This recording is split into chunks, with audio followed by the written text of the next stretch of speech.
নমস্কার বন্ধুরা, সুজাতার রান্নাঘরে সবাইকে স্বাগত। আজকে আমি আপনাদেরকে করে দেখাবো বাটার গার্লিক মাশরুম। এই যে আমি মাশরুমটাকে খুব ভালো করে ধুয়ে রেখেছি, প্যাকেট থেকে বের করে এর মধ্যে একটু ময়দা বা আটা ছড়িয়ে একটু মেখে নিয়ে জল দিয়ে ভালো করে কষলে 5-7 মিনিট রেখে দিলে পরে এরকম পরিষ্কার হয়ে যাবে। তো মাশরুম নিয়েছি। আচ্ছা, বাটার গার্লিক মাশরুম যেহেতু, সেই জন্য এই যে গার্লিক অর্থাৎ রসুন আমি 8-10টা সুন্দর করে চপ করে রেখেছি। আর তারপরে বাটার লাগবে, এই যে আমার কাছে আমুল বাটার আছে। আর লাগবে হলো পেঁয়াজ কুচোনো, এখানে মিডিয়াম সাইজের 2টো পেঁয়াজ কুচোনো আমি আগে থেকে করে রেখেছি। লাগছে 2 টেবিল চামচ কর্নফ্লাওয়ার। আর হলো গোলমরিচ গুঁড়ো, এটা আমি ঘরেই এটা কুটে নিলাম। এটাতে ফ্রেশ মানে গন্ধটা, ফ্লেভারটা খুব ভালো হয়। আপনারা দোকান থেকে কিনেও নিয়ে আসতে পারেন গুঁড়োটা। আর লাগবে হলো ক্রিম। আর রান্নাটা খানিক একটু অল্প একটু, যেটা পেঁয়াজটা আমি ভাজবো সেটা সাদা তেল দিয়ে করব। আর সাথে লাগবে নুন। ব্যাস, চলুন চটজলদি এটা করে নিই। খুব সুন্দর লাগে এটা খেতে। প্যান বসিয়ে দিয়েছি, অন করে দিয়ে চুলা। আচ্ছা, এটার মধ্যে আমি একটু এবার প্রথমে সাদা তেল দিয়ে নেব। বেশি দিতে হবে না, পেঁয়াজটা জাস্ট ভাজার জন্য একটু।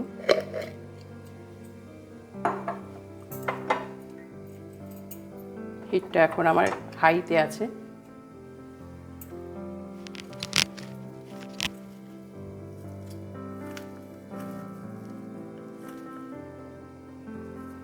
পেঁয়াজটা একটু হাত দিয়ে এইভাবে করে পাটগুলো আলাদা হয়ে যায়। এবার পেঁয়াজটা দিয়ে দিলাম। পেঁয়াজটা দেওয়ার পরে ভালো করে ভেজে নিতে হবে, একটু লাল লাল করে, এই নরম হওয়া পর্যন্ত।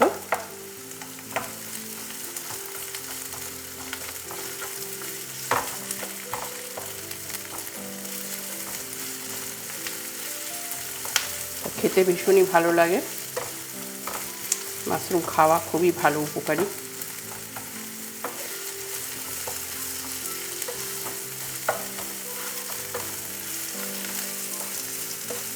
পেঁয়াজটা 2 মিনিট ভেজে নিলাম, একটু বেশ লাল লাল হয়েছে। এই সময় আমি এটাকে নামিয়ে নেব। এটা হয়ে গেছে। নখটা একেবারে লো করে দিলাম। এবার আমি এগুলো তুলে নেব। পেঁয়াজটা এই যে এরকম রং হবে, খুব একটা কালচে করতে যাবে না, তাহলে মাশরুমের কালারটাও নষ্ট হয়ে যাবে, তেতো তেতো হয়ে যায়। তো যখনই দেখবে পেঁয়াজটা নরম হয়েছে, একটু কালারটা একটু চেঞ্জ হতে লেগেছে, ব্যাস সেই সময়তে নামিয়ে নিলেই হবে। আচ্ছা, এবার আমি এখানটায় দিয়ে দেব বাটার। আর বাটার দেওয়ার আগে আপনারা সবসময় একটু সাদা তেল দিয়ে নেবেন, কিন্তু এখন আমি দেবো না। এই জন্য কি, তেল আমার অলরেডি এর মধ্যে পেঁয়াজ ভাজলাম, এই তেলটা আছে। নাহলে কি হয়, বাটারটা পুড়ে যায়। আমি 2 চামচ মতো বাটার দিয়ে দিলাম, 2 চামচ আমুল বাটার দিয়ে দিলাম। দিয়ে এখন এটা একটু গলে যাবে। ফ্লেমটা মিডিয়াম টু লো করে দিলাম।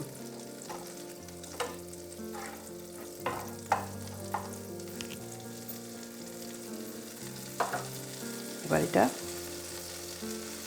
গলতেই প্রথমে আমি এর মধ্যে এই যে রসুন কুচোনোটা দিয়ে দিলাম। দিয়ে একটু রসুনটাকে একটু এইভাবে ভেজে নিতে হবে, একটু গন্ধ বেরোবে। বাটারের সাথে রসুন ভাজলে কিন্তু খুব সুন্দর একটা গন্ধ বেরোয়। এইভাবে করে নিতে হবে। খুব সহজ রান্না, অথচ খেতে ভীষণই ভালো, সময় লাগে না বেশি। ফ্লেমটা আমি একদম লো করে দিলাম, যাতে রসুনটা পুড়ে না যায়। এবার আমি কি করব, এই যে মাশরুমগুলো আমি 2 পিস মাঝখান থেকে একটা করে টুকরো করে নিয়েছি, এটা এর মধ্যে দিয়ে দিলাম। দিয়ে আবারও হিটটা মিডিয়াম টু লো করলাম, করে একটু এইভাবে সাঁতলে নেব। এই যে 1 মিনিট এটাকে একটু ভালো করে নেড়ে নিলাম। দেখুন এখন এটার মধ্যে জল ছাড়তে শুরু করেছে। এই সময় আমি মাশরুমগুলোর মধ্যে দিয়ে দেব ক্রিমটা একটু ঝাঁকিয়ে নেবেন। যদি ক্রিম না থাকে, আমুল ক্রিম এটা যদি না থাকে, তাহলে দুধের সরও খুব ভালো করে ফেটিয়ে কিন্তু এর মধ্যে দিয়ে দিতে পারেন, ওতে কিন্তু টেস্টটা খারাপ যায় না।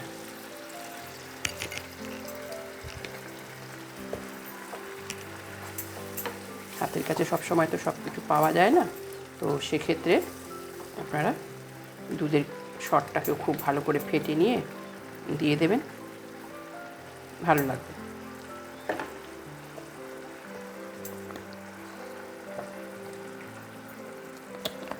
গেল, তারপরে এর মধ্যে দিয়ে দেব সেই কুটে রাখা হলো, আগে থেকে কুটে রাখা এই যে ফ্রেশ গোলমরিচের গুঁড়ো। এটা দিলে ফ্লেভারটা খুব ভালো আসে, টেস্টটাও খুব ভালো হয়। আপনারা কে কোথা থেকে দেখছেন আমার রেসিপি জানাবেন। আর রেসিপি দিয়ে দিচ্ছি এবার স্বাদ মতো নুন। রেসিপি পছন্দ হলে লাইক, কমেন্ট, শেয়ার করবেন। এবার একটু নেড়ে নেব। ফ্লেমটা আমি একটু লো করে দিলাম, একটু এটা আমি হতে দেব।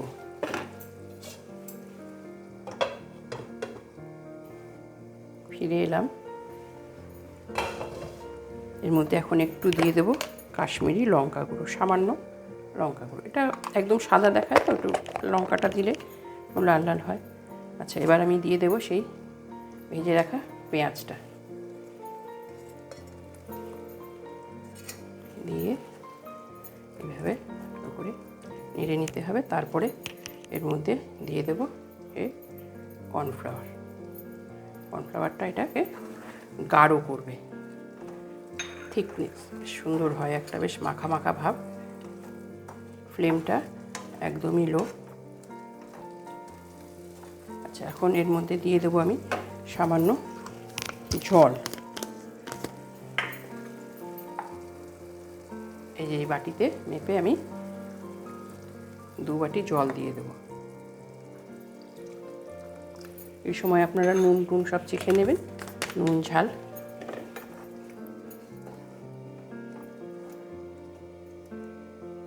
পেঁয়াজটাকেও একটু ভালো করে এর সাথে মিশিয়ে দিতে হবে।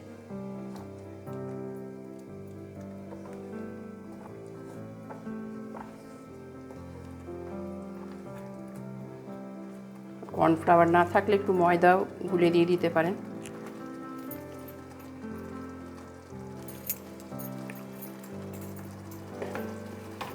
এবার আমি এটাকে একটু ঢেকে দিয়ে 2 মিনিট হতে দেব, তাহলেই রান্না হয়ে যাবে। এই যে রান্নাটা কমপ্লিট হয়ে গেছে। আজকে আমার কাছে একটা জিনিস নেই, সেটা হলো পুদিনা। শুকনো পুদিনাকে একটু কুটে নিয়ে, ড্রাই পুদিনা এর মধ্যে দিলে ফ্লেভারটা আরও সুন্দর আসে। তো আজকে আমার কাছে নেই, তো আমি শুধু এটাই করলাম। তবে এটাও খেতে খারাপ হয়নি, আমি টেস্ট করে দেখলাম, খুবই ভালো হয়েছে। জন্য রান্না কমপ্লিট, পরিবেশন করে দেখাই। পরিবেশন করে দিলাম বাটার গার্লিক মাশরুম। একবার এই পদ্ধতিতে বানিয়ে দেখবেন, ভীষণই ভালো লাগে খেতে। রুটি, পরোটা, নান ইত্যাদির সাথে খেতে পারবেন। রেসিপি ভালো লাগলে লাইক, কমেন্ট, শেয়ার করবেন।